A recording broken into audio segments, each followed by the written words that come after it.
¿Cómo llega Cristo a mi vida? El día que ya tenemos 32 años trabajando ya como capacitador y como técnico en urgencias médicas. El pastorado tenemos ya 7 años pastoreando. ¿Cómo te atreves a predicar a causa vamos, del perdón y perdonar y perdona cuando en tu corazón todavía hay algo ahí? Y empecé a ver que decía voluntario y se me metió mucho en mi cabeza eso, ¿no? ¿Qué es eso? ¿A qué es, hermano, a lo que usted se llega a enfrentar o en una de esas situaciones tan difíciles como para decir, hermano, ¿qué estoy haciendo aquí? Pero sí llega un momento en que te ves rebasado por la situación. Después de pandemia y cuando esto se empieza a regularizar, vemos que de esos 100 te quedan 20 personas nada más. Entonces muchos de los pastores no tenemos la cultura de la seguridad, la cultura de la salud dentro de nuestras congregaciones. La oración es eficaz, pero la técnica eficaz también van de la mano. O sea, te preocupas tanto por el artista, te preocupas tanto por el boletaje que se venda, te preocupas tanto por las panderistas, que todo se vea bonito, pero ¿dónde dejas la seguridad? Cada que yo doy una capacitación, ahora que es mi trabajo, cada que yo doy una capacitación, yo le estoy enseñando a la gente cómo salvar vidas. Si pudiéramos regresar el tiempo años atrás, si pudiéramos hacerlo y cambiar algo, ¿qué cambiaría, hermano? Buen punto. ¿Qué le gustaría que tuviera su epitafio? No simplemente aquí ya hace el mejor padre. ¿Qué llevaría ese epitafio? ¿Qué llevaría mi epitafio?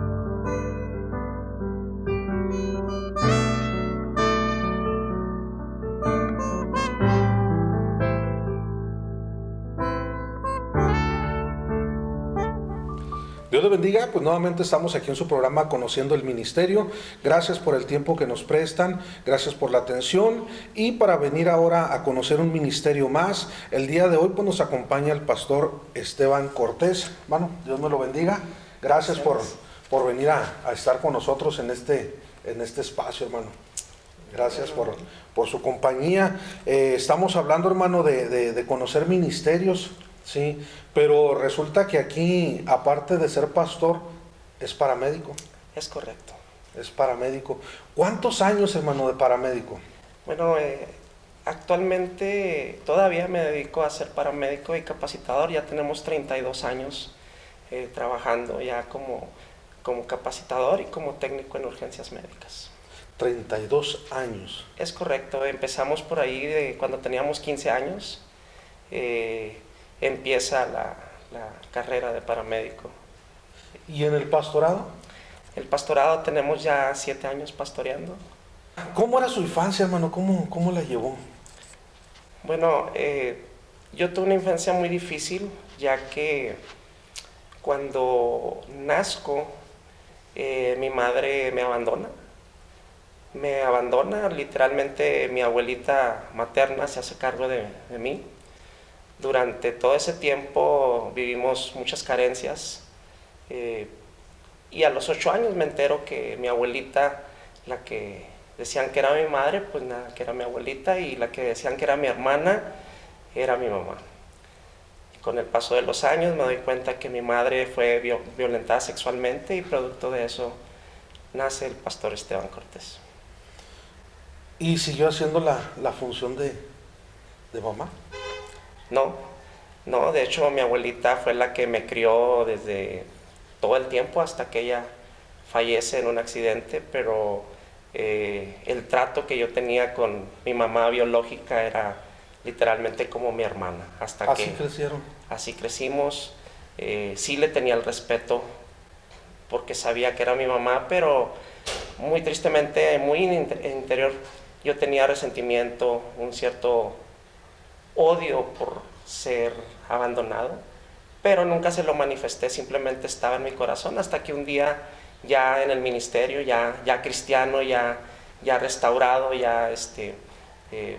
un día mi pastor me dice, ¿sabes qué? Vas a predicar acá, vas a predicar para el perdón, necesito que hagas una predicación sobre el perdón. Y yo dije, caramba, ¿cómo voy a predicar del perdón cuando yo no he aprendido a perdonar a mi madre, ¿no? Y fui con ella y le dije que la amaba y que la perdonaba, porque yo no sabía qué sucedía. Y le cuestioné a causa de todo esto y ella me decía, no te puedo decir qué me pasó. Yo le decía, bueno, nada más dime quién es mi padre, ¿no? ¿Quién es mi papá biológico? Quiero saber qué pasa conmigo, ¿no? Y ahí es donde ella se abre su corazón y me dice, ¿sabes qué? Fui violentada sexualmente por mi hermano mayor y producto de esa violación naciste tú. Una situación difícil, entonces, ¿verdad? Para poder enfrentar, y Dios de cierta manera entonces trató por medio de esa predicación, vamos a decirlo así. Sí, porque yo decía, ¿cómo voy a predicarle a la gente un tema que no lo puedo yo? Yo tengo que aprender a perdonar primero. Entonces, cuando uno elabora un sermón o un mensaje, primero Dios trata en tu vida. Y esa vez Dios trata en mi vida, ¿no? Es decir, ¿cómo te atreves a predicar a causa vamos, del perdón y perdonar y perdona cuando en tu corazón todavía algo ahí Hay algo. es correcto? ¿Cómo llega, hermano, usted a Cristo?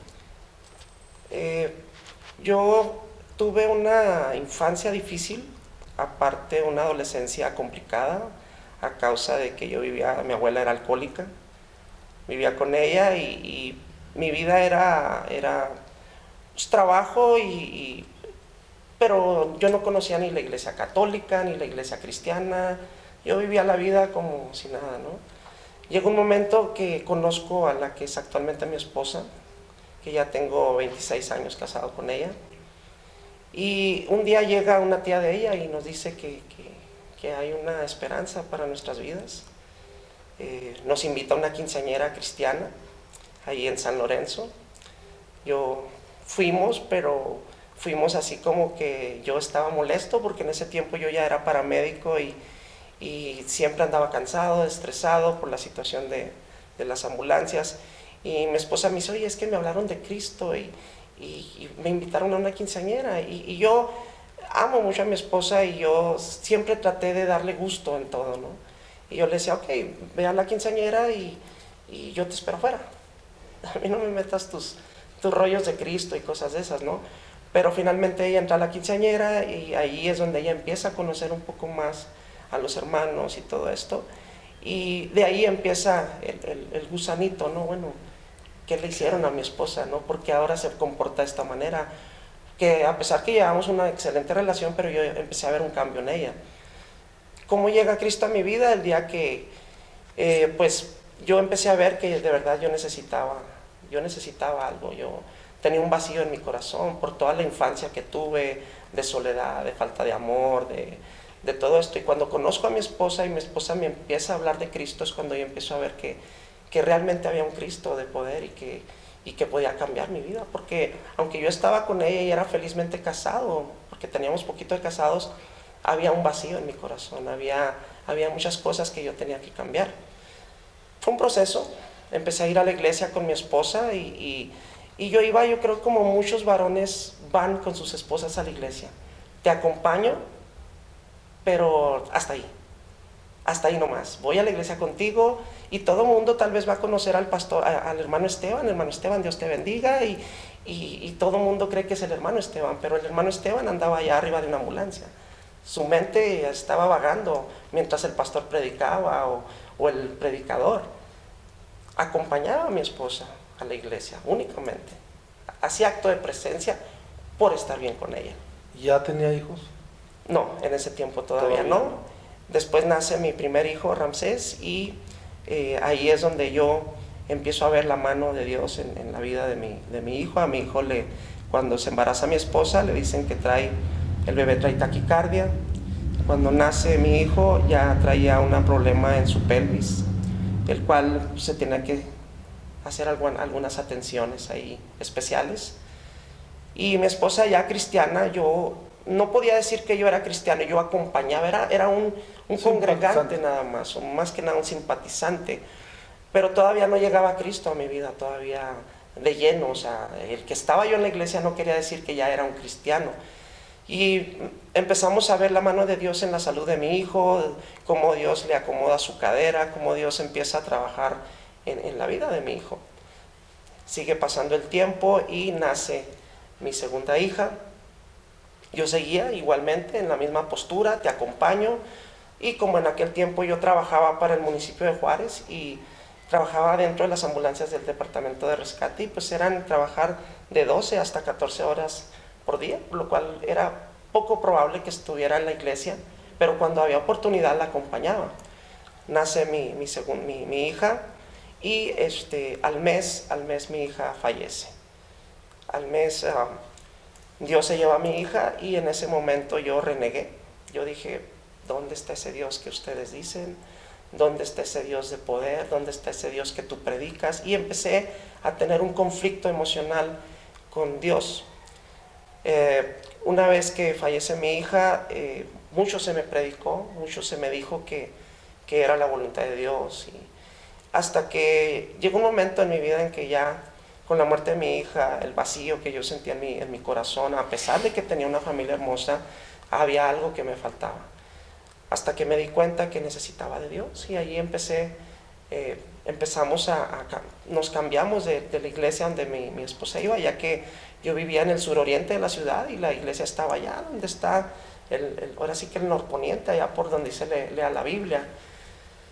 Cambiamos por la situación del trayecto, y como una de las amigas de mi esposa la invita a una iglesia cristiana ahí en el Granjero, y yo ya traía ese anhelo de realmente conocer más de Dios, y ahí en esa iglesia es donde hacen un llamado al altar, porque muchas veces yo recibí a Cristo, pero de labios. Pero ese día llegó un predicador y lo acepté como mi Señor y Salvador personal. Y ahí en esa iglesia yo empecé a trabajar duro para el ministerio. ¿Cuántos años hace de eso? Estamos hablando de ya 12 años. Vamos para 13 años que yo llegué a ese lugar, donde ya definitivamente dije, basta, ya no se vale estar jugando una doble vida. Aunque no estaba en pecado, no era borracho, nunca tomé bebidas alcohólicas, pero faltaba algo en mi corazón, en mi vida. Y desde ahí en esa iglesia yo empecé a crecer ya como discípulo. El pastor que estaba en ese tiempo, bueno, él empezó a trabajar con nosotros como familia.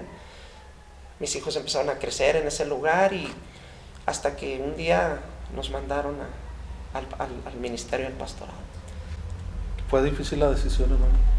Fue difícil porque no era algo sencillo en el aspecto de que yo tenía el anhelo, pero mi esposa decía, sí, pero no.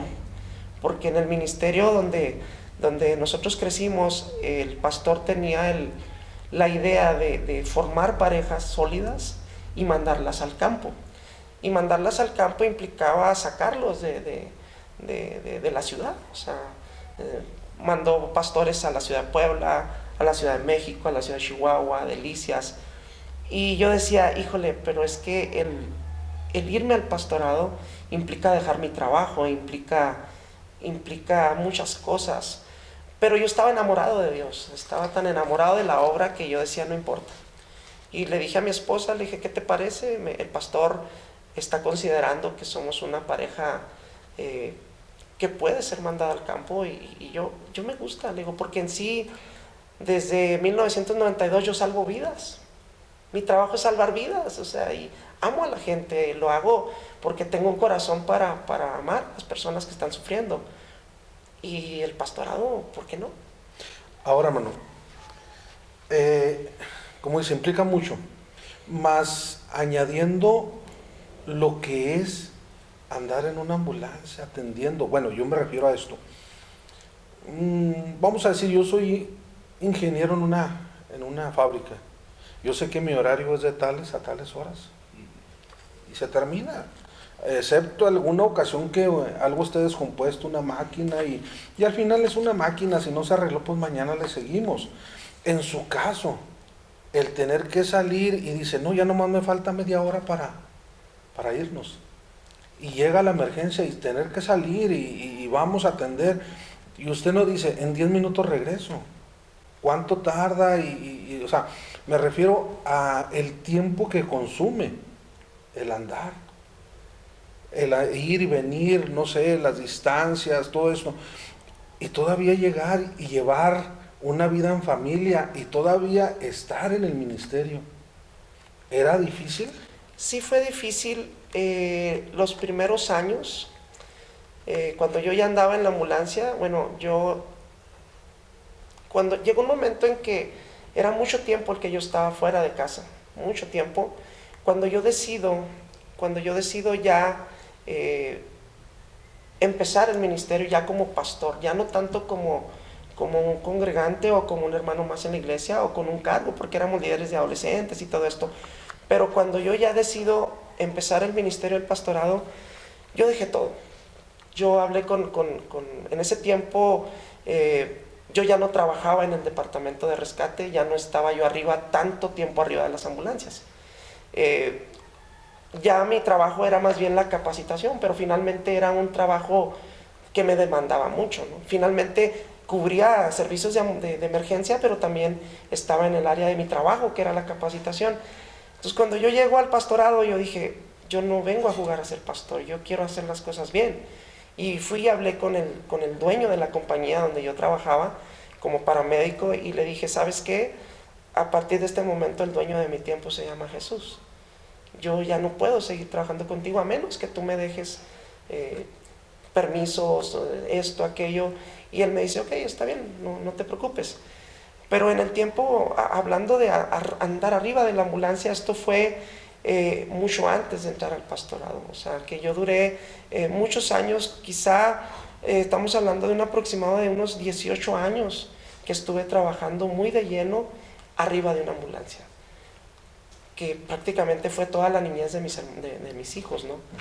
Cuando yo ya llego al pastorado, cuando yo ya empiezo a conocer más de Dios, y sabía que este trabajo me quitaba todo el tiempo. Sí. Yo quería estar en la iglesia, quería estar en los servicios.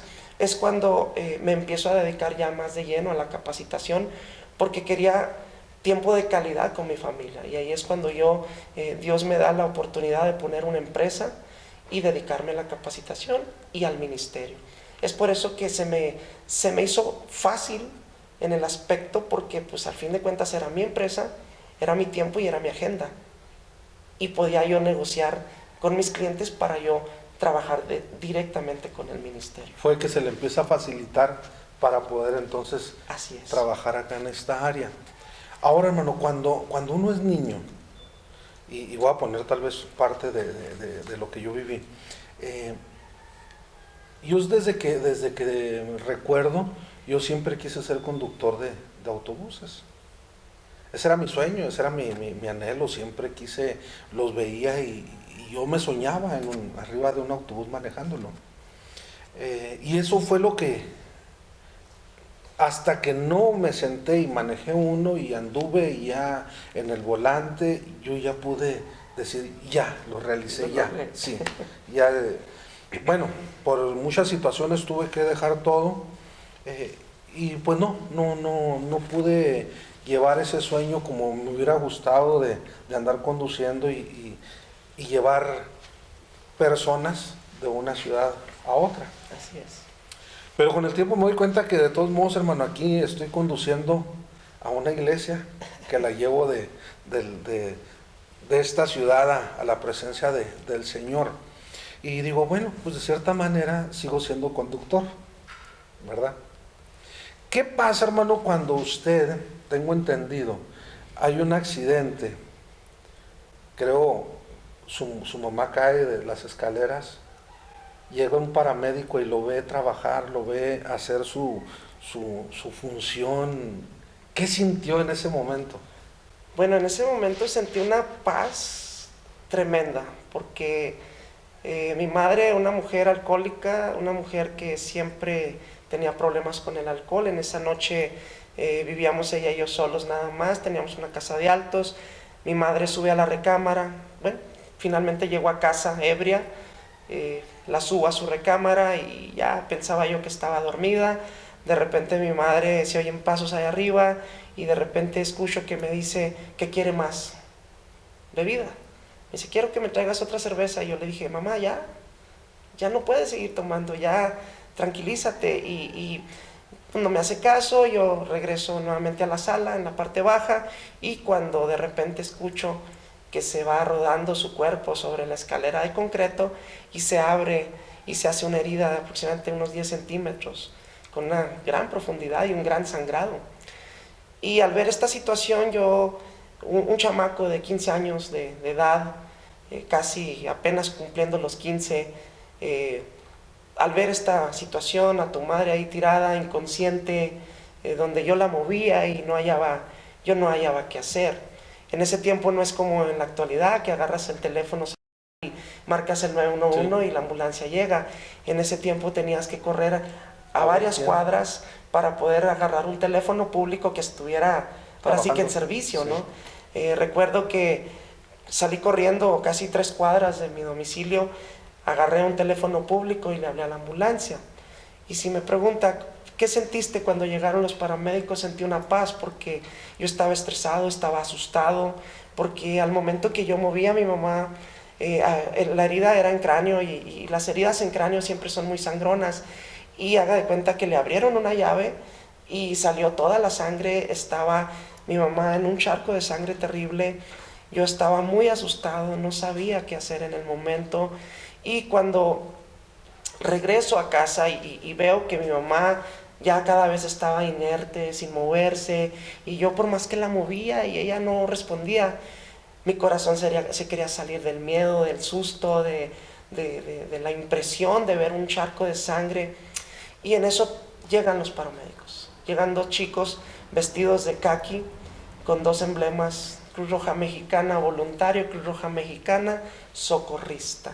Al momento que llegan estos chicos me dicen: hijo, tranquilo, ya estamos aquí.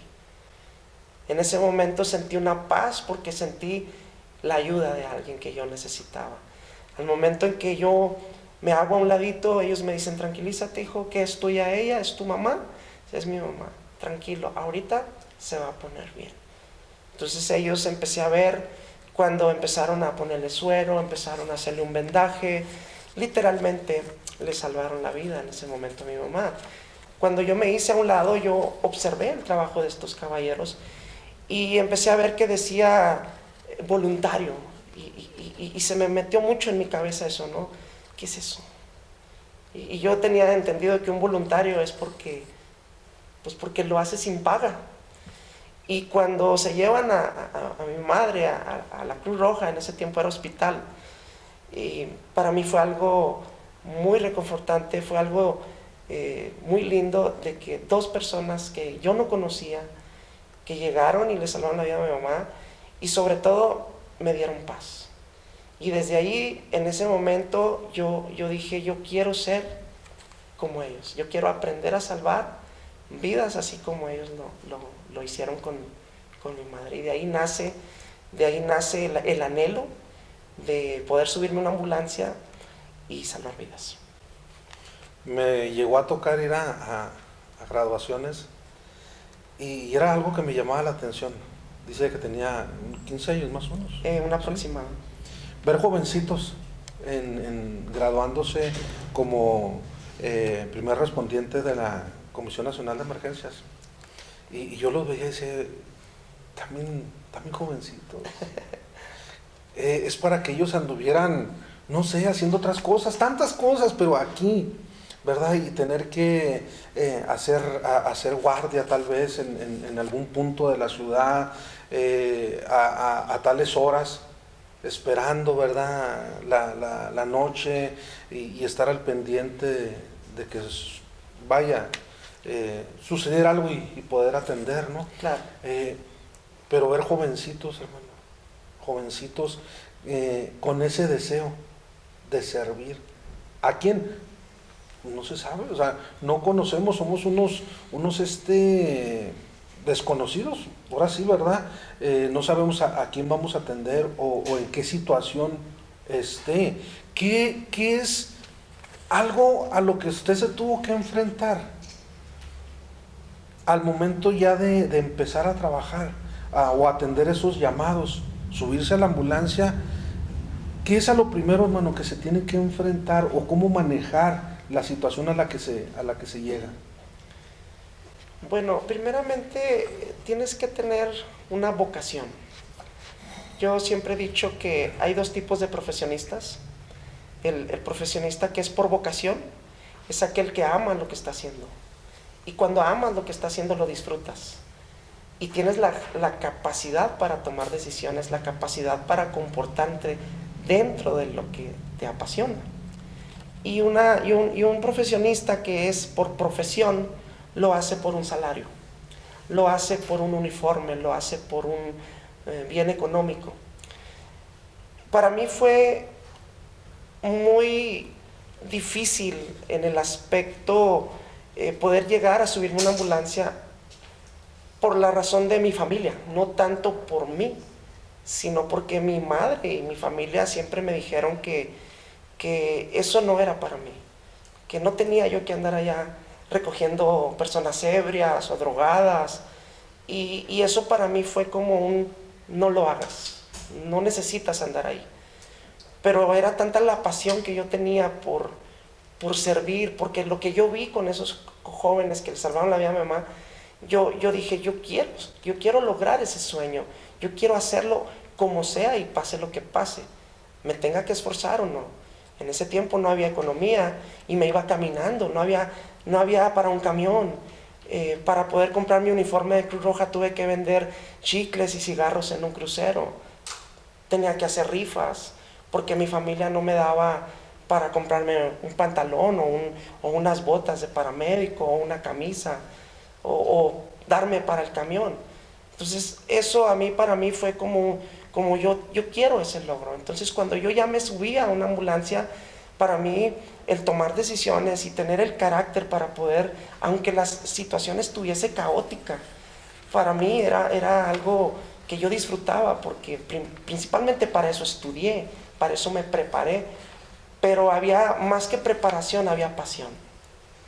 En una ocasión estábamos en una capacitación, ahí en la Cruz Roja, y dentro de esta capacitación yo recuerdo que le hice una pregunta a Ávila, y le decía, vamos a suponer esto, yo quiero ser respondiente, yo quiero estar también, me llama la atención, a lo mejor no tengo esa vocación que dice usted, pero me gustaría, quisiera saber, a lo mejor ya estando ahí, nace de esa vocación, pero hay un problema que tengo, vamos a un ejemplo, veo sangre y Me desmayo. sí, no sé qué hacer, sí. Entonces, la pregunta era, ¿hay algo que se puede hacer para trabajar esa parte de quitar ese miedo, ¿cómo poder decirlo? De ver esa persona desangrándose, o verla con una fractura expuesta, no sé, y yo decir, bueno, ¿cómo le voy a hacer si yo es lo que no puedo aguantar ver? ¿Sí? Entonces, recuerdo que me decían que tenían personas precisamente que trabajaban en esas áreas para que yo pudiera controlar esto. Claro. ¿Sí? Entonces, ¿a qué es, hermano, a lo que usted se llega a enfrentar o en una de esas situaciones tan difíciles como para decir, hermano, ¿qué estoy haciendo aquí? Hubo momentos como para decir, ¿quién me mandó salir de la casa hoy? ¿A qué vine?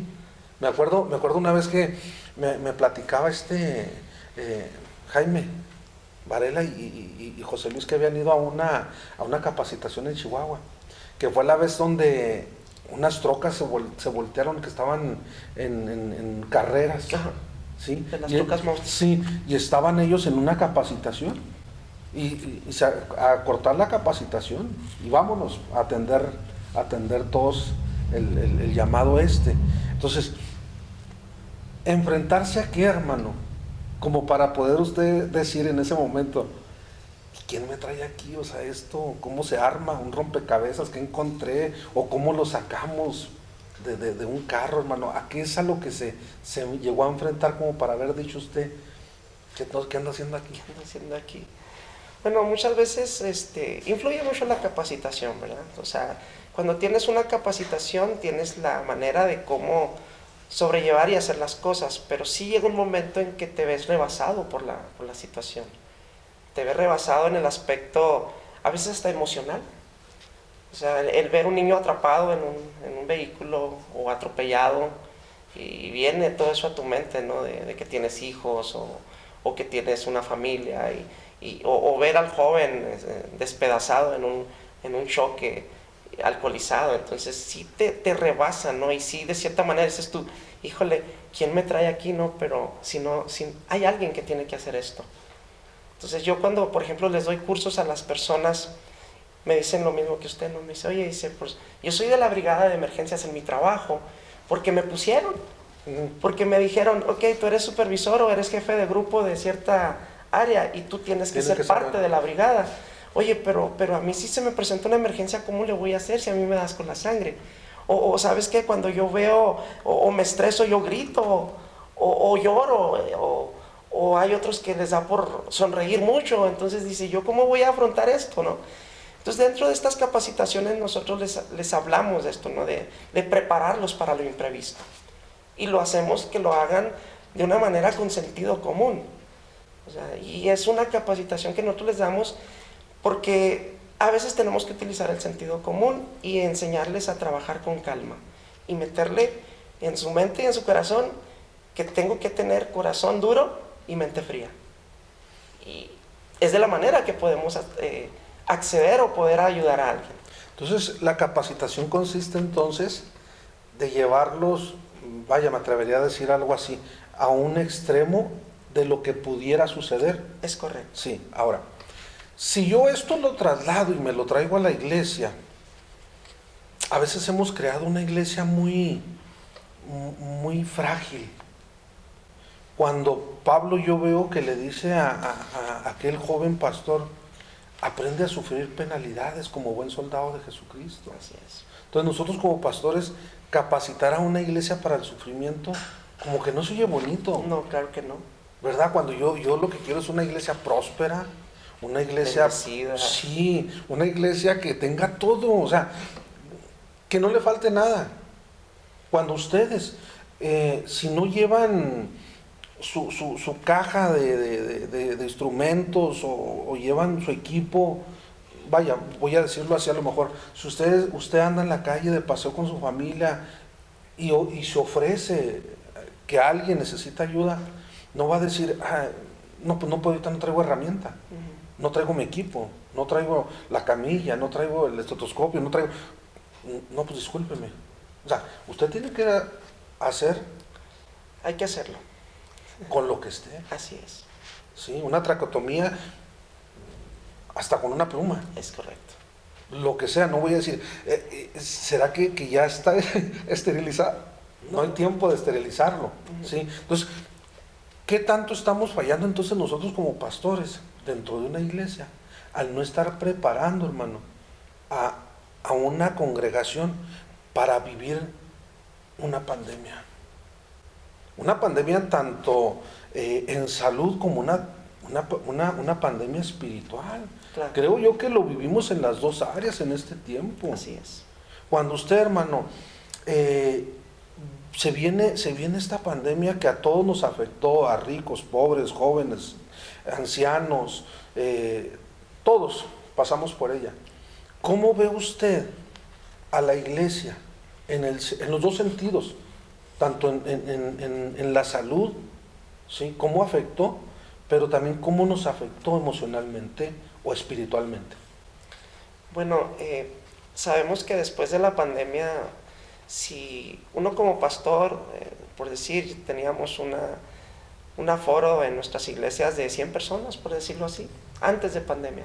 Llega esta pandemia y tristemente después de pandemia y cuando esto se empieza a regularizar, vemos que de esos 100 te quedan 20 personas nada más. Esas personas se enfriaron espiritualmente, muchas murieron, otras se enfermaron, pero espiritualmente hablando, pues mucha gente se quedó en la comodidad de ver las transmisiones en vivo, en la comodidad de casa, en la comodidad de decir, no quiero salir para no enfermarme, pero finalmente espiritualmente mucha gente se enfrió. Eso fue lo que pasó después de pandemia. Y ahí como nosotros como pastores, ahí es donde nosotros tenemos que empezar nuevamente a retomar y decir, hey, tenemos que seguir adelante, porque mucha gente definitivamente tiró la toalla. y Ya no. decidió la comodidad de venir a la iglesia y buscar de Jesús. Eso es en el área espiritual. En el área física, muchos de nosotros, hablando en salud, el COVID dejó, a quien le dio el COVID, dejó secuelas, hablando físicamente, dejó secuelas, inclusive al hipertenso lo hizo más vulnerable, al diabético lo hizo más vulnerable, y eso hace que nuestras iglesias estén llenas de personas enfermas de estas enfermedades. Entonces muchos de los pastores no tenemos la cultura de la seguridad, la cultura de la salud dentro de nuestras congregaciones. Entonces, ¿qué sucede? Que cuando tenemos iglesias con personas enfermas y llega la emergencia, porque ya después de esta pandemia que hubo serias afectaciones a nuestros órganos, a pulmones y todo esto, claro que quedó una secuela. Entonces puede presentarse la emergencia y como pastores y congregantes no sabemos qué hacer ante la situación. No sabemos, se desmayó, pero ¿por qué se desmayó? ¿O por qué no puede respirar? ¿O por qué la hermanita se siente de esa manera? Y eso es algo que los pastores no tomamos mucho en cuenta. Lo vemos todo espiritual, pero no lo vemos físico. Yo escuchaba, hermano, en el radio, llegué a escuchar en el radio, y sin decir nombres ni títulos, llegué a escuchar a quien decía, no tengan miedo, no sean cobardes, salgan de esa cueva, abran las iglesias, no tienen por qué tenerle miedo, ustedes reprendan, aten al hombre fuerte y ustedes sigan como si nada, pero también escuchaba la otra parte. Hermanos, vamos a estar congregándonos ahora de manera virtual, vamos a estar ahí en sus hogares, nomás estén puntuales y vamos a estar interactuando para saber que no está nomás un ojito que lo puso ahí en la estufa mientras cocinaba y ya se fue a ver la novela y se le olvidó ahí el celular y uno pensando que tiene tanto, si no es cierto, ya se fue la transmisión. Tratando, hermano, de cuidar ese semáforo, estamos en anaranjado, estamos en amarillo, estamos en rojo, o sea, lo cambiante que fue durante un tiempo para poder tener ese aforo ahora nuevamente. Entonces me voy a esos dos extremos, tanto el que decía que los que no se congregaban eran faltos de fe, como los que decían que los que se congregaban eran unos rebeldes, que no se estaban sujetando a las autoridades que Dios había establecido. Ahora, ¿qué situación tan difícil se ve o se vivió en ese momento? Y la congregación, estar escuchando las dos partes, ¿a quién le hago caso? Entonces, no solamente, hermano, era estar pensando en que si me enfermo o no me enfermo, sino que ¿estoy obedeciendo a Dios o no lo obedezco? ¿Estoy fallando espiritualmente o no? ¿Qué hago? ¿Qué enseñanza entonces nos deja, hermano, esta pandemia que viene? Y digo, a todos nos afecta, incluyendo, ¿verdad?, a las pequeñas y grandes iglesias o congregaciones. ¿Qué enseñanza nos deja? Bueno, pues lo primero es que somos muy vulnerables a las enfermedades, ¿no? Pero también nos deja una enseñanza que tenemos fe, la tenemos. Y sabemos un Dios que servimos. Sabemos que Dios nos guarda y nos protege, pero también sabemos que Dios hizo la ciencia. También Dios no está peleado con la ciencia, con los medicamentos, con las atenciones médicas. Entonces, ¿qué es lo que nos deja esta pandemia? De aprender a confiar que el Señor nos va a guardar y que nos va a cubrir.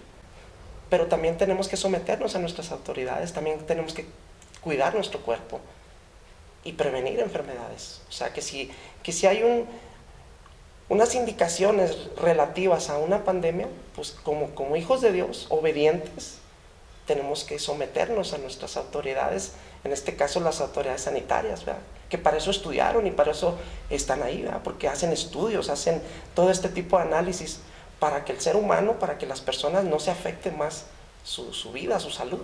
Entonces, por esa parte, nosotros como seres humanos y principalmente como hijos de Dios, tenemos que someternos a nuestras autoridades y entender que para eso hay estudios y tenemos que someternos a ello.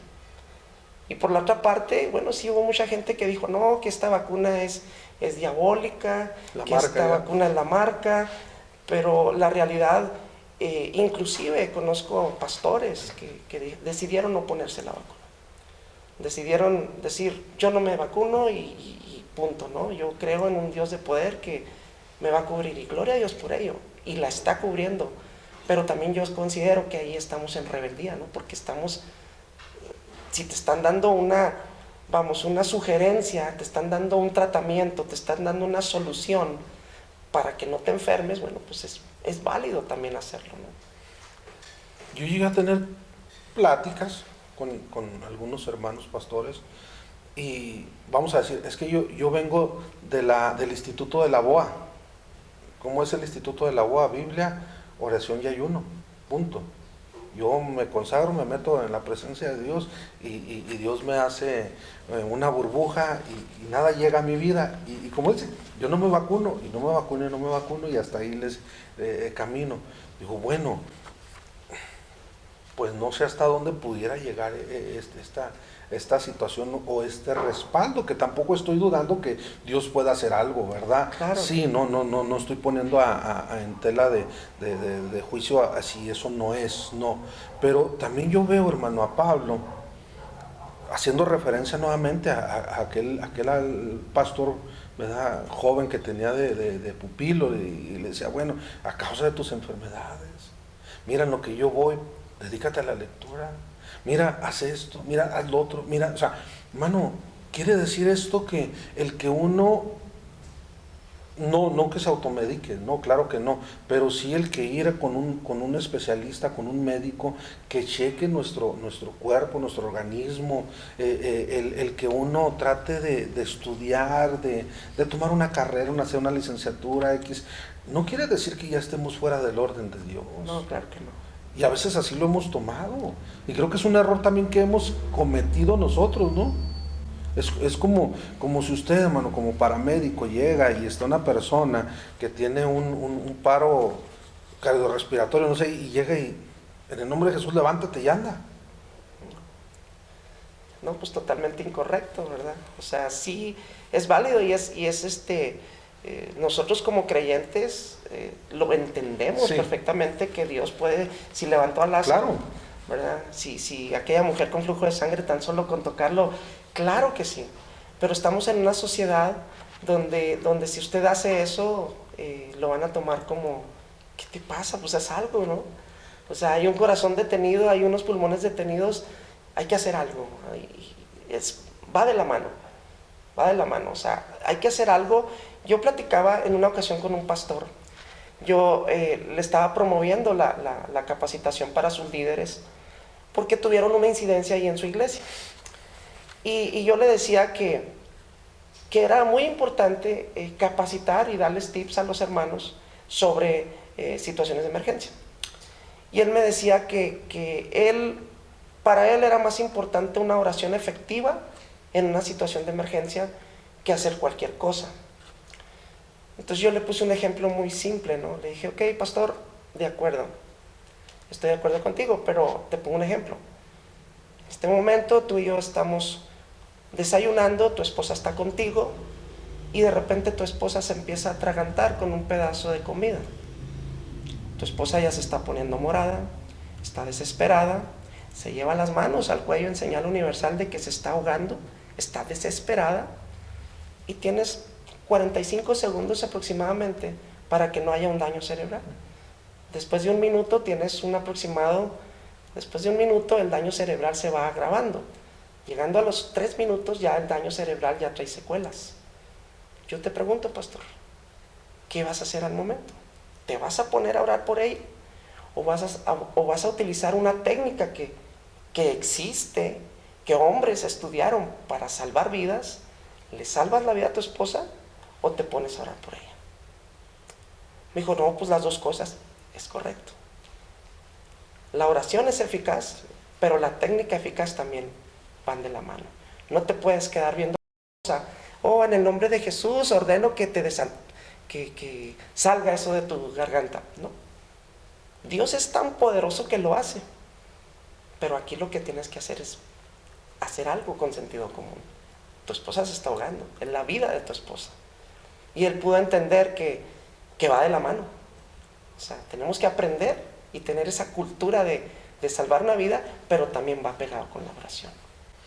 Pero hemos caído voy a decir esta palabra, a espiritualizarlo todo.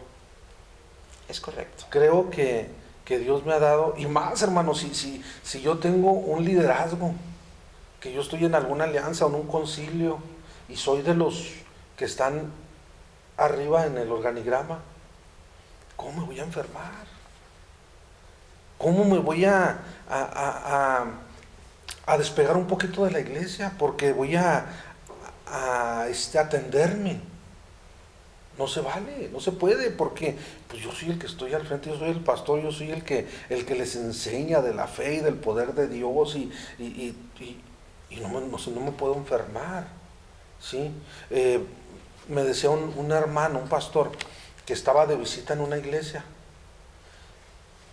y estaba con el pastor de esa iglesia y la esposa, y de repente la esposa se va, y nomás que estaba así en la silla así, y pues la alcanzaron a sostener, y ya se controló un poquito y ya se levantó. No, es que pues hemos traído un poco de trabajo, se siente agotado. Y siguieron la conversación, y de ratito otra vez, hermano, se va. No, y ya la levantan otra vez, y de ratito ya no pudo más, cayó. Entonces, queriendo aparentar o queriendo decir que era un simple cansancio, cuando ella necesitaba atención en ese momento. O sea, ¿hasta dónde, hermano, hemos expuesto, a veces por esa falta de cultura, hasta dónde hemos expuesto a la iglesia, a la congregación, a sufrir un derrame cerebral? No sé, hermano, dentro de la iglesia pensando, ay, cayó en bendición. Sí, es correcto. Hace muchos años nos hablaron en ambulancia, nos hablaron a una iglesia cristiana en la cual tenían un servicio, y una persona estaba convulsionando. Tenían ahí varias personas orando por la persona, creyendo que estaba endemoniado ahí el asunto, ¿no? Y nada, que la persona efectivamente tenía una crisis convulsiva, y alguien por ahí se le ocurre y le metió un pedazo de tubo en su boca. Le rompió 3 piezas bucales, dentales, y el pastor estaba reprendiendo y reprendiendo y reprendiendo. Al llegar a la escena, pues tuve que decirle al pastor y a las personas que estaban ahí, en ese tiempo yo no conocía de Dios, y le dije, déjeme trabajar, lo que está pasando aquí no es espiritual, yo no sabía de lo que estaba pasando. Yo le dije, aquí lo que está pasando es que esta persona se está convulsionando y está teniendo una crisis muy fuerte. ¿Cuánto tiempo tiene convulsionando? No, dice, pues ya tiene como 10 minutos. Entonces, una crisis convulsiva tiene 3 fases, ¿no? Entonces, muchas veces son segundos lo que la persona convulsiona, y tal vez medio minuto y terminó la convulsión y la persona se pone de pie y se acabó el problema, ¿no? Pero esta persona ya tenía 10 minutos convulsionando. Entonces, ¿qué sucedió en este lugar? Por no tener capacitación, por no conocer realmente lo que estaba pasando con la persona, pues 3 de sus dientes fueron rotos, y aparte se estaba broncoaspirando. ¿Qué quiere decir esto? Se está ahogando con su propia saliva, mientras otras personas estaban orando por ella. ¿Qué quiero decir con esto? Que muchas veces confundimos lo espiritual con lo físico, y eso es muy común en todas las iglesias. Porque no sabemos, como usted dice, no sabemos ni siquiera cómo tenerlo, cómo detectarlo, en el, ¿no? de qué manera ponerlo en el piso, ¿verdad? De cierta manera, para que no vaya a ahogarse ella misma, ¿verdad? Voy a comentar algo, hermano, que a lo mejor parece chistoso, pero fue una realidad. En una ocasión, terminando de trabajar, vamos a un lugar para comer, ¿verdad? Vendían carnitas, y ya ve que le ponen luego los chicharroncitos tostaditas antes de traerle el plato. Y dice, no faltó, ¿verdad? Vamos a orar para los alimentos, pero no faltó aquel que ya, hermano, traía mucha hambre, y amén, y al sartén. Y vamos. Entonces, mientras todos estaban orando, agarró el bocado y chicharrón y se lo... Pero algo pasó, que de repente empezó, que empezó a hacer ruidos, y no faltó el que estaba al lado, ¿verdad? El espiritual excesivo, ¿verdad? Lo agarró y al suelo y te reprendo y suéltalo, miserable, y en el nombre de Jesús sal fuera, Santo Dios. ¿verdad? Sal fuera. Y aquel pues manoteaba y entre más manoteaba, pues más lo agarraban y lo sujetaban, ¿sí? Y era en el tiempo que empezaron a ponerle nombres o a hablarle por nombre al demonio. Y ¿cómo te llamas? Dime cómo te llamas. Y aquel decía, chicha, chicha. Chicha en el nombre de Jesús, Santo sal Dios. fuera, chicha, y ahí están. Hasta que entre tanto que le dan, pues como que pasó. Ya, no, como ya declara la sangre de Cristo. No, que ya pasó, que me está ahogando. ¿Con qué? Pues con el chicharrón. No alcanzaba a decir, no alcanzaba a decir chicha. Y se le puso nombre el De demonio. chicha. Sí, entonces, hermano, ¿cuántos de esos errores hemos cometido dentro de las iglesias? Simplemente yo digo, en cuestión de prevención, voy a hacer una campaña. Me preocupo tanto por qué grupo va a tocar, qué equipo trae, el sonido, si trae luces o cámaras de humo o pantalla, cuántos son, la plataforma, el predicador, lo voy a traer de no sé de qué planeta, que venga, que sea famoso. Claro. Tengo tantos sugieres, no sé, es un estadio, tantas cosas, hermano, de logística que organizo. Pero se me pasó el detallito nada más. La seguridad. ¿Qué va a suceder si un niño, un adulto, no sé, alguien, hermano, va bajando de las gradas porque, no sé, quería bajar al altar o donde se hizo el altar y se tropezó, se resbaló y sucedió un accidente? ¿Quién lo atiende? No somos para decir, bueno, ya tenemos todo, ya gasté, invertí tanto en esa campaña tan grande, pero no me tomé el tiempo para haberle hablado, no sé, a lo mejor a los de la Comisión Nacional de Emergencia. Claro. Sí, ¿saben que vengan y hagan acto de presencia? Por si llega a pasar por algo. llegar a ofrecer, pero no lo hacemos, hermano. Los niños, a lo mejor hay parques, estoy haciendo la campaña en un parque y el niño se fue al columpio, al resbaladero y cae, se hace una cortada, se fractura X, no sé qué hacer. Sí, de hecho los accidentes pasan en segundos y más cuando se trata de niños, por ejemplo. Hace poquito estuvimos trabajando en el proyecto de Redimidos y yo le hice ver a la directiva que trajo a este evento, yo les hacía ver que parte importante de un evento masivo es la seguridad y la prevención. O sea, te preocupas tanto por el artista, te preocupas tanto por el boletaje que se venda, te preocupas tanto por las panderistas, que todo se vea bonito, pero ¿dónde dejas la seguridad? ¿Dónde dejas? Yo le decía a la directiva, le decía, ¿qué sucedería si llega a haber fuertes vientos? ¿Qué sucedería si hay un cortocircuito dentro del equipo de sonido? ¿Qué sucedería si hay una amenaza de bomba o se hace una balacera? En Juárez casi no se ve, pero yo les decía, ¿qué sucedería? Tenemos un aforo de 3, 4, 5 mil personas que nadie sabe qué va a pasar en ese momento. Va a ser un corredero de personas, se van a pisar, se van a empujar y tenemos que estar preparados, tenemos que tener un equipo de logística para saber qué hacer en estas situaciones. Pero si usted no prepara a sus personas, pues si pasa esto, pues vamos a ser parte del problema y no de la solución. Y este evento lo hicimos, capacitamos a 360 personas, hablándoles un poco de lo que es, ok, se llega a lastimar a alguien, hay que hacer esto. Se llega a convulsionar a alguien, hay que hacer esto. Y ya todas estas personas servidores ya tenían noción de que, ok, si ya se llega a convulsionar, pues ya el pastor ya me dijo cómo, ya traemos una noción. Y aparte se tiene que tener un servicio médico, hay una ambulancia o alguien que esté un poquito más especializado en el tema. Inclusive se le dijo a las varias iglesias que participaron en esto, si dentro de tu congregación está una enfermera, está un paramédico, un médico, que se unan a esto, para que, es correcto, para que todo esto se haga más seguro y vamos a estar bien. Y es parte, pastor, que tristemente el pueblo evangélico no tenemos esa cultura de tener una capacitación, de tener una noción que hacer en una situación de emergencia. Y no nada más en las iglesias, lo hemos visto en nuestros propios hogares. ¿Cuántas veces pasa en tu hogar que tu hijo se lastimó, se hizo una lesión y corremos al hospital sin antes, y muchas veces ya cuando llegamos al hospital, pues nada, que no era una emergencia, era un simple raspón o era una simple heridita que pudimos solucionar en el momento.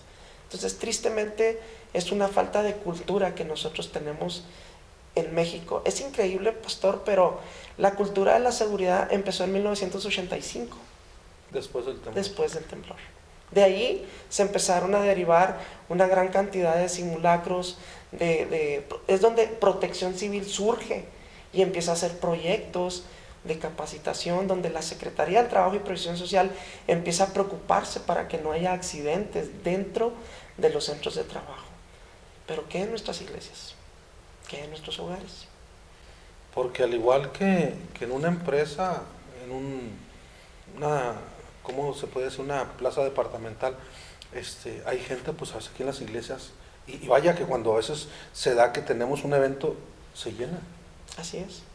Se llena y si llega a suceder algo no sabemos ni cómo actuar, y a veces no tenemos ni un botiquín, no tenemos un extintor, no tenemos, y digo esto porque pues yo creo que en todas las iglesias a lo mejor será rara la que no tenga una cocina.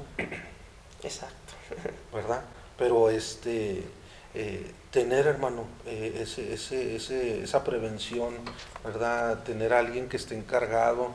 Yo al menos siempre les he dicho en la iglesia, yo no quiero, cuando van a hacer algún trabajo, yo no quiero que nada más uno ande trabajando. Si van a hacer algo, pues que siempre sean dos o más. ¿Por qué? ¿Qué si anda solo y llegara a suceder algo? ¿Quién lo va a ayudar? ¿Quién va a buscar? ¿Quién va a dar informe? Sí, entonces son cosas, hermano, que creo que hemos desatendido dentro de la iglesia y fuera también, como dice, ¿verdad? ¿Qué son de las satisfacciones que le ha dejado, hermano, el ser un paramédico, un socorrista, un primer respondiente? ¿Qué son las satisfacciones que deja de servir en esta labor? Híjole, pues yo creo que cuando tú salvas una vida, es la mejor satisfacción que te puede. No tienes idea cómo tú te sientes cuando, en estos 32 años que hemos estado trabajando en las emergencias médicas, llegar con una persona que está inconsciente, llegar con una persona que no tiene pulso, que no respira, y que pones ahí todo tu empeño y toda tu pasión para salvar esa vida. Y cuando ves que esa persona abre los ojos y le cala la cánula que le pusiste y se pone de pie o abre simplemente los ojos y empieza a respirar, tú dices wow, valió la pena todo el esfuerzo, valió la pena todo lo que invertí en ello, y es una satisfacción muy hermosa. Llegar a la casa, hermano, sabiendo que ese día le salvó la vida a alguien. No, es increíble, es algo increíble. Hace algunos años yo siempre he tenido complexión delgada, y en una ocasión había un incendio muy grande allá en la colonia México 68, y llegamos en la ambulancia, llegó al departamento de bomberos y la gente gritaba que había 2 niños en el interior y que tenían que sacarlos. Los niños estaban adentro, y los bomberos que en ese tiempo andaban estaban un poco gorditos, y no había otra opción más que hacer un boquete y entrar por los niños. Era la condición en la cual estaba este incendio, ¿no? Y uno de los bomberos voltea y me ve y me dice, oye, ayúdame, tú estás delgadito, mira, vamos a hacer un boquete por ahí, ponte el equipo, métete, y cuando estés adentro, nosotros aquí adentro te ayudamos. Y yo, ¿es en serio? Pero esa pasión por salvar vidas, aunque no fuera yo un bombero, que yo no tenía la capacitación de un bombero profesional, me gana la pasión de decir, va. Y me puse el equipo, me metí por ese boquete que hizo el departamento de bomberos, sacamos a los niños, y cuando yo traía un niño de brazos cargando, y traía una niña que estaban adentro, y entre bomberos y un servidor lo sacamos, estaba la prensa, estaba toda la gente, y sentir el aplauso, sentir los flashazos de que salvaste 2 vidas de 2 niños, créeme que te sientes, wow, o sea, es increíble lo que puedes sentir. Y la contraparte, hermano, lo frustrante de, no sé, nunca me ha sucedido, pero de decir, me faltó hacer algo más, ¿qué me faltó? O sentirse impotente, hermano, en estar luchando y no poder hacer algo más y morir esa persona. Fíjese que muchas veces tuvimos esa impotencia. Nuestra ciudad, amada Ciudad Juárez, tiene una infraestructura muy complicada en cuestión de vialidades, tiene carencia de equipo, de ambulancias, tanto la Cruz Roja como el Departamento de Rescate, por el número de habitantes que somos, carecemos de ambulancias. Y es bien frustrante cuando las llamadas al 911 llegan pidiendo auxilio y que una ambulancia que está ocupada y te desocupas y te vas a otra escena y te das cuenta que al primer accidente o al primer accidente que fuiste no requerían la ambulancia, era algo que era una llamada en falso, que a alguien se le ocurrió hacer una broma y decir que chocaron y que había muchos heridos y que llegas y ya perdiste 20, 25 minutos en atender esa queja y después te dicen hay una niña inconsciente en una alberca, acérquese, y que llegas a esa alberca. En una ocasión me tocó ir un niño tal vez un año de vida, 1 año y medio, cayó adentro de un bote de agua de 20 litros. El niño se ahoga y la mamá lo saca de inmediato, lo pone en el piso y empiezan a tratar de revivirlo, de reanimarlo, pero tristemente la ambulancia tarda en llegar, porque hubo un bromista que ocupó nuestro tiempo. Al llegar dimos maniobras de resucitación a este bebé y no pudimos hacer nada. El bebé fallece y ver una familia quebrantada, ver una familia en la postura donde perdiste a tu hijo por un accidente, por un descuido, y todavía que estuvieron hablando y hablando y hablando a la ambulancia, y la ambulancia se tardó 40 minutos en llegar, es deprimente primeramente para los padres, para los familiares, pero mucho más para uno, porque uno quisiera hacer más y tener más unidades, tener más equipo, pero es una impotencia cuando llegas y dices, wow, no pude hacer nada. Es terrible. Me platicaba en alguna ocasión Ávila, me decía él que hubo días y él vivía allá por el cerro de la Biblia, por aquel rumbo. Decía, yo tenía que dejar lo que estuviera haciendo porque necesitaba. A lo mejor no había el suficiente personal o X situación, pero tenía yo que dejar. Y a veces abandonar una fiesta, un convivio, un día especial, no sé. La hija de José Luis también es paramédico, ¿no? Es correcto. ¿Sí? Entonces, me decía, a veces ni nos vemos o nos encontramos allá. En fin, me platicaba a veces algunas situaciones que se daban. El tener, hermano, a veces que sacrificar a la familia un descanso por ir a ayudar a un desconocido.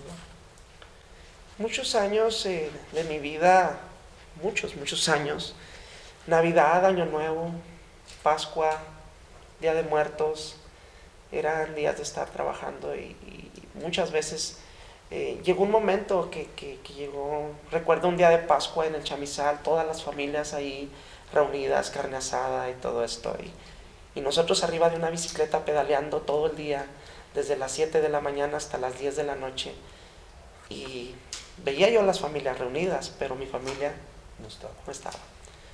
Navidades cubriendo carretera, Año Nuevo atendiendo quejas, Día de las Madres atendiendo quejas, atendiendo accidentes. Y es difícil porque es una carrera muy demandante, pero también es una carrera que ahora sí que es como la del pastorado, ¿no? La sufres. Pero aquí, hermano, si no hay pasión, No funciona. esa vocación no va a poder salir. ¿Sí? A mí me sucedió algo similar. ¿Sí? Quiero irme a 15 años atrás. También sucedió un incesto con mi hija. Una situación difícil, ella estaba en secundaria y ella quiso abandonar la escuela, ya estaba en segundo año, quiso abandonarla porque quedó embarazada, pero un profesor que me llama y me dice, vamos a sacar a su hija adelante, vamos a ver cómo le hacemos, si usted quiere y me apoya, yo estoy dispuesto a todo para sacar a su hija adelante. Fueron 2 años difíciles, pero al final, hermano, yo pude ver esa graduación de mi hija. Y yo me acuerdo que le dije a ese profesor, yo quiero regresarle la moneda, yo quiero regresar lo que hizo usted por ella.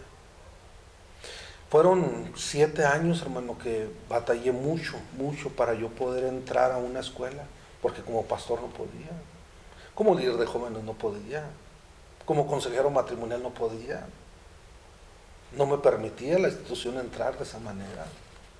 Y fueron 7 años eternos que se me hicieron para yo poder entrar a hacer algo por los jóvenes. Yo quería dar un poco de lo que ese maestro hizo por mi hija. Al fin pude hacerlo y empiezo a trabajar como orientador vocacional, trabajando con alumnos, con padres, con maestros, pero voluntario. Era de ir y a veces estarme dando cursos y estar toda la mañana, toda la tarde. Y les decía yo, a veces estoy peor que los estudiambres. Ayuno forzoso. A veces traía para ir a la cafetería, si es que hay una cafetería. Y a veces no. Así tenía que regresarme a la casa. Y sí me llegaron a cuestionar algunos directivos y me decían, pero ¿cómo es posible que usted ande aquí? Tantas horas, tantos días. ¿Cómo es posible que ande aquí pues si no se le paga? Y me acuerdo que un día, hermano, estaba yo en la oficina de un director y tenía una ventana muy grande que daba hacia el patio, a la explanada, y en ese momento que teníamos la charla, se dio el cambio de turno y se llenó la explanada de jóvenes. Y le dije, quiero que hagamos un paréntesis porque aquí no se va a poder hablar de esto, pero quiero que hagamos un paréntesis aquí. ¿Usted cree en Dios? Sí, claro que sí.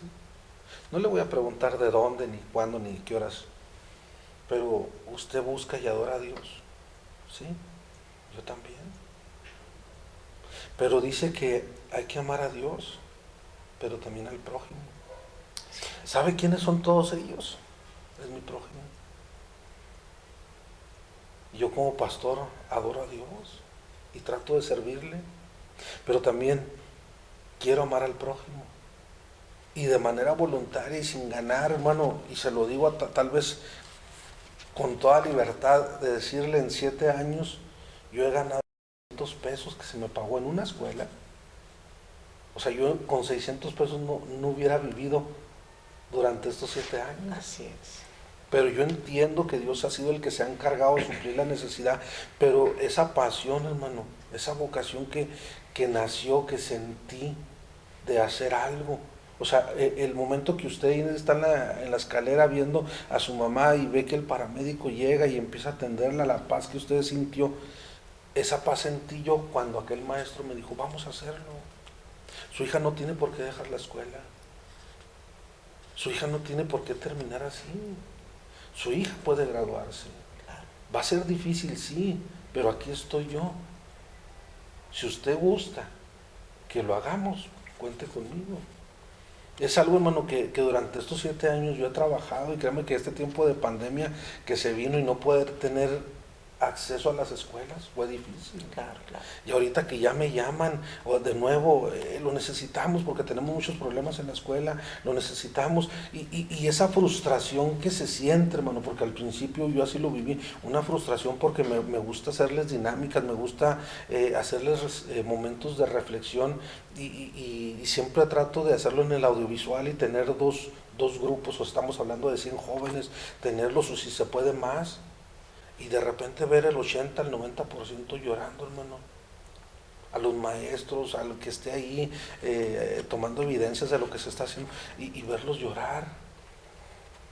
Y yo pudiera decir, ¿qué más falta? Vénganse, vamos a orar. No se puede. No se puede. Entendí en ese entonces, hermano, que no era un quirófano. Que no era un quirófano lo que yo estaba llevando. Yo estaba yendo nada más como un respondiente con una ambulancia a darle unos primeros auxilios emocionales a los jóvenes. Así es. Pero ya más no podía hacer, o sea, yo tenía que canalizarlos más adelante a lo que ustedes hacen, o sea, no pueden traer un quirófano dentro de una ambulancia. No, claro que no. Entonces, es difícil, creo que es difícil, hermano, tanto en su trabajo como en el pastorado, pero o sea, nos hace falta tanta sensibilidad en ese sentido, dice usted, como para que abran lugar y pase la ambulancia, como para que en la iglesia entiendan que acá atrás del púlpito, atrás de un instrumento, hay un ser humano que se enfermó con la pandemia, ¿sí? Que tuvo problemas, que tuvo situaciones y tuvo que tomar determinaciones y decisiones importantes para poder llevar a cabo el ministerio. Así es. ¿Sí? Entonces, ¿qué podemos hacer, hermano, con la iglesia? Como pastores, ¿qué podemos hacer para cambiar esa mentalidad, esa cultura?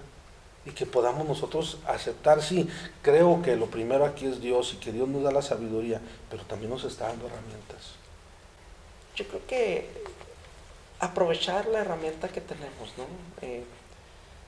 Mucho he hablado con muchos pastores y yo les decía a algunos que somos pocos, al menos en el caso mío, ¿no? Que somos pastores y también tenemos el conocimiento de todo esto.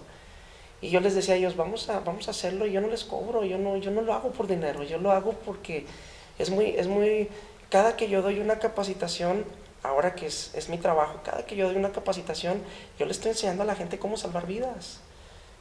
Y ¿por qué no hacerlo por el pueblo evangélico? ¿Por qué no hacerlo de enseñarle qué hacer en una situación de emergencia que finalmente algún día se nos va a venir a presentar? Tanto fuera como, porque salimos de casa, sí, pero no sabemos si regresamos. No sabemos qué va a pasar en ese tiempo de mi casa a mi trabajo, de mi trabajo a la iglesia. Entonces yo creo que si aprovechamos esos recursos de enseñar a nuestra gente todos los puntos de cómo salvar una vida, cómo estar más seguros dentro de nuestros entornos, yo creo que cambiaría mucho las cosas. Si tuviéramos un grupo, hermano, aquí de jóvenes, de esos valientes, de líderes, incluso pastores, ¿por qué no? Que a lo mejor dijeran, como que me llama la atención, como que me está interesando, como que, pero en ese cómo, dice usted, puede surgir un accidente. Sí. ¿Qué consejo le daría, hermano, a ellos que están entre que sí y que no? De querer involucrarse, tomar una capacitación. Yo ahorita, como le digo, sí entiendo la situación porque yo a veces quiero hablarle a la iglesia y decirle cómo está la situación de la reforma educativa, del nuevo programa, del nuevo campo que se quiere hacer dentro de las escuelas, de los ejes que se quieren manejar ahora, ¿verdad?, en la educación. Les hablo de esto y pues nos quedamos, sí, de a 6. Entiendo, a lo mejor usted sí les habla en términos médicos, también vamos a quedarnos, pero creo que por algo se empieza. Sí, claro. Y si nosotros decidiéramos, está bien, quiero quitarme esos paradigmas que a veces me han detenido, y a veces paradigmas espirituales. Quiero quitarlos, yo quiero buscar al pastor Esteban, quiero localizarlo, quiero que me capacite y no quiero prevenir un accidente. La próxima vez que se me caiga alguien desmayado, a lo mejor vaya a un extremo, ¿no? Le está dando un coma diabético y déjenla, está entrando en bendición. La hermana entró a otra área. Entró a otra área, pero sí, o sea, yo pienso que todo es cuestión de que los pastores tomen la importancia que tienen todos estos temas, que no lo dejen afuerita, ¿no? Es decir, aquí somos espirituales y creemos en un Dios de poder y Dios sana y Dios restaura, sí, estamos completamente de acuerdo. Pero ¿qué sucede cuando tienen de emergencia, ¿no? ¿Qué sucede cuando por no tener una técnica, por no conocer un poquito del tema, esa persona fallece? Entonces ahí va a estar tremendo. Yo en los cursos, por ejemplo, yo les digo a la gente, mire, todo es sentido común. Si yo veo a una persona que está pálida, algo está pasando con él. Está pálida y se está mareando, es sentido común. No tengo que decirte palabras técnicas, decir, oye, estoy viendo una persona que está pálida, se le está yendo la vista, está sudando frío, esa persona es la hermana Juanita, que la hermana Juanita es bien danzadora y de repente la hermana Juanita la mira sentada, pálida y sudando frío. Hey, ¿qué está pasando? Y eso es un sentido común. Y de repente la hermana Juanita ya está en el piso. No puedes decir, oh, la hermana Juanita está recibiendo al Espíritu Santo. No. La hermana Juanita trae un problema de azúcar, se le está bajando el azúcar, por eso está pálida, por eso trae una debilidad general, está sudando frío. Perdón. Pues porque hay una sudoración que me indica que el páncreas algo está haciendo en su cuerpo y eso va a ocasionar pues que vaya a caer inconsciente. Entonces, si la gente tiene ese conocimiento tan simple, no lo va a tomar a la ligera, decir, no, ¿sabes qué? Agarra a la hermana Juanita, vamos a ayudarla, vamos a sentarla allá afuera, que le dé el airecito. Ahora sí, hermana Juanita, ¿qué le sucede? Ah, es que no me tomé mi medicamento, soy diabética, hijo. Y fíjate que no me tomé el medicamento, o me tomé el medicamento pero no desayuné. Por eso me empecé a sentir así, y luego como la iglesia está muy caliente, pues me empecé a sofocar y ya la hermana Juanita ya se empieza a sentir mejor. Hermana, regrese cuando ya esté más bien ventiladita y tranquila. Pero lo cambiamos por ignorarlo, creer que es algo meramente espiritual. Oramos y reprendemos cuando la hermana Juanita tenía un problema de sus niveles de azúcar. Cuando me toca ya la parte para compartir, yo a veces les digo, ¿son tales horas? Por los que tienen que tomarse la pastilla, no se les vaya a pasar. A lo mejor dirán, pues que no está confiando en Dios. Pues sí, creo que también es un Dios de orden, sí, y a lo mejor son descuidos. Y a mí cuando me empezaron a dar un tratamiento que no estaba yo acostumbrado, sucedió eso, que mi hijo empezó a cargar las pastillas. Y a veces anda, ay, la pastilla, aquí la traigo. Y vamos a echar ahí en el carro. Y todo, ¿por qué, hermano? Porque veía la importancia que es correcto, y todos los tratamientos por algo se dan. ¿Qué sucede, por ejemplo, con la persona que sufre crisis convulsivas, ¿no? Si la persona no se tomó su medicamento, es un hecho que tarde que temprano le dé la crisis, y puede ser en cualquier lugar, en el súper, en la iglesia, en la casa, y lo peor, manejando o en la calle. Entonces, el no tomar el tratamiento, el descuido también, hablando de enfermedades, ¿no? El diabético, el hipertenso. Pastores, nuestras iglesias están llenas de enfermos. En nuestras iglesias a veces hay gente minusválida que está en silla de ruedas. En nuestras iglesias tenemos gente de avanzada edad, ¿verdad? Gente que puede tener un infarto al miocardio, puede tener una situación de emergencia, y todo esto puede venir en el momento que tú menos te lo esperas, ¿no? Entonces, ¿qué sucede cuando no tenemos esa capacitación o esa plática que nos dio por ahí alguien de decir, está como los clásicos remedios caseros?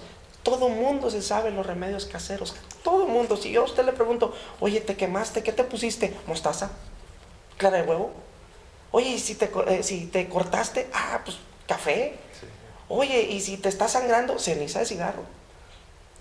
Oye, ¿y si te desmayas? Pues ponle alcohol. O sea, todo eso la gente se lo sabe de memoria, porque algún día la abuelita, la bisabuelita o alguien por ahí le dijo, ¿no? Inclusive el clásico, ay, pobrecito, dale un pan para el susto, ¿no? Todo eso no lo sabemos, ahora sí que por lo que escuchamos, ¿no? Pero ya cuando escuchas a un especialista en el tema y te dice, oye, pues esa persona trae la presión alta. Oye, pero ¿por qué trae la presión alta? ¿Y tú cómo sabes? Ah, porque si le tocas su cabeza, si le tomas el pulso, te vas a dar cuenta que su pulso está muy rápido y su cabeza está muy caliente. Y aparte, pues está en una postura, su rostro está muy rojo, está color y aparte está temblando. Ah, pues es posible que se le subió la presión. Y ahí es donde el servidor, el ujier, se da idea de lo que puede suceder y toma el control de la situación, que él no es el especialista, no es el primer respondiente, pero tiene la capacidad para tomar la decisión, decir, hermanita, hermanito, véngase, vamos a estar acá más tranquilos y todo puede seguir con una normalidad. Identificar. Se nos va el tiempo, hermano. Hablando de tiempo, si pudiéramos regresar el tiempo años atrás, si pudiéramos hacerlo y cambiar algo, ¿qué cambiaría, hermano? Buen punto. ¿Qué cambiaría? ¿En lo que es mi vida? En la iglesia, en su vida, en el trabajo, no sé. Pregunta complicada. Porque a veces, hermano, pensamos que estamos bien, cuando no nos estamos haciendo una introspectiva para saber qué estamos haciendo. Y hemos cometido errores, y como iglesia hemos cometido errores. Y dentro de esos enfermos, a lo mejor el enfermo también soy yo. Sí. Y son cosas, hermano, que la iglesia como iglesia necesitamos aprender y saber. ¿Cómo le gustaría ser recordado, hermano? Como un excelente servidor. Y si le dieran la oportunidad de escoger una frase para un epitafio, ¿qué le gustaría que tuviera su epitafio? No simplemente aquí ya hace el mejor padre. ¿Qué llevaría ese epitafio? ¿Qué llevaría mi epitafio?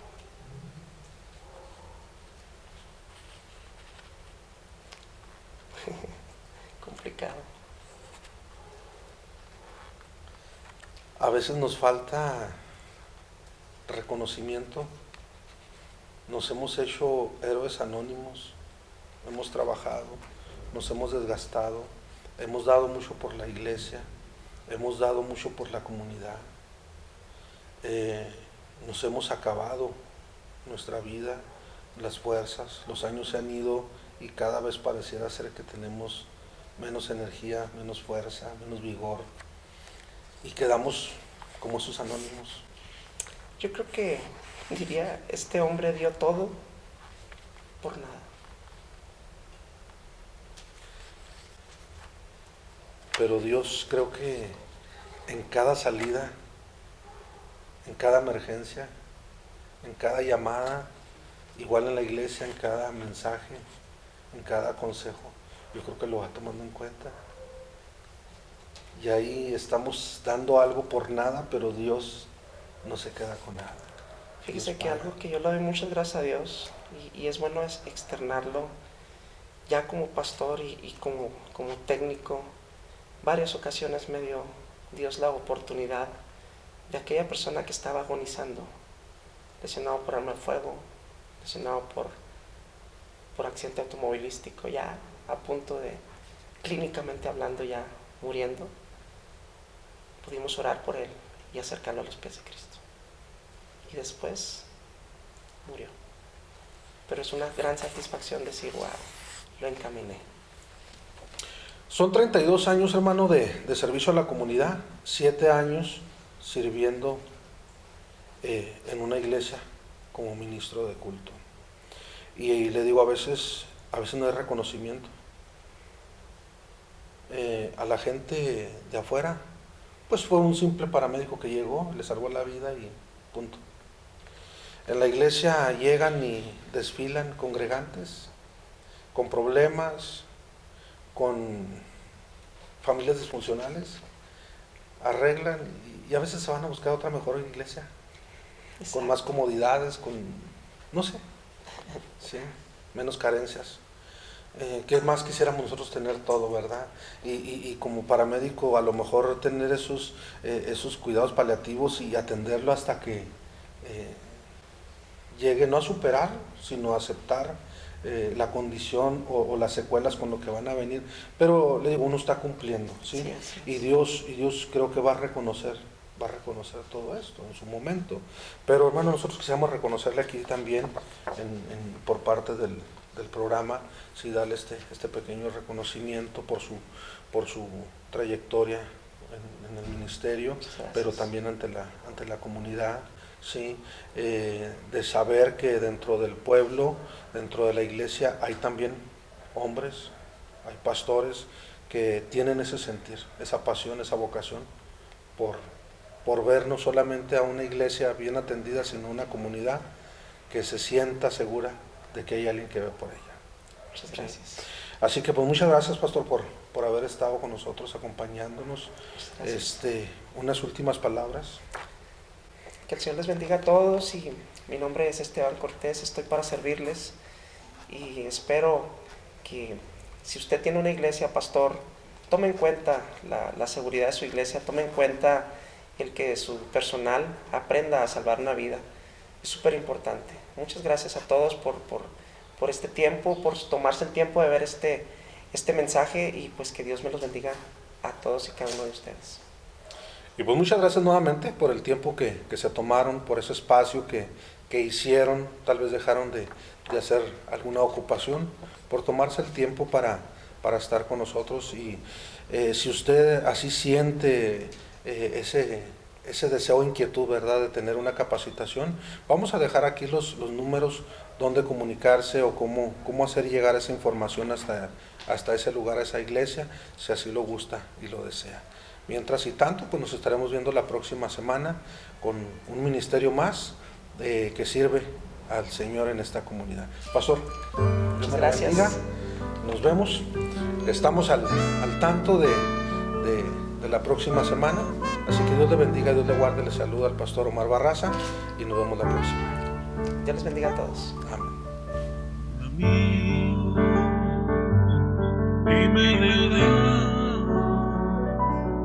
No soy el Jesús que antes vi. Ellos dicen que en este cambiar, porque ya no gozas de tu juventud. Tuve amigos y me dejaron. No soy el Jesús que antes vi. Ellos dicen que en este cambiar, porque ya no gozas de tu juventud. Porque Dios me cambió, transformó mi vida amarga, porque en Dios encontré la felicidad que yo buscaba.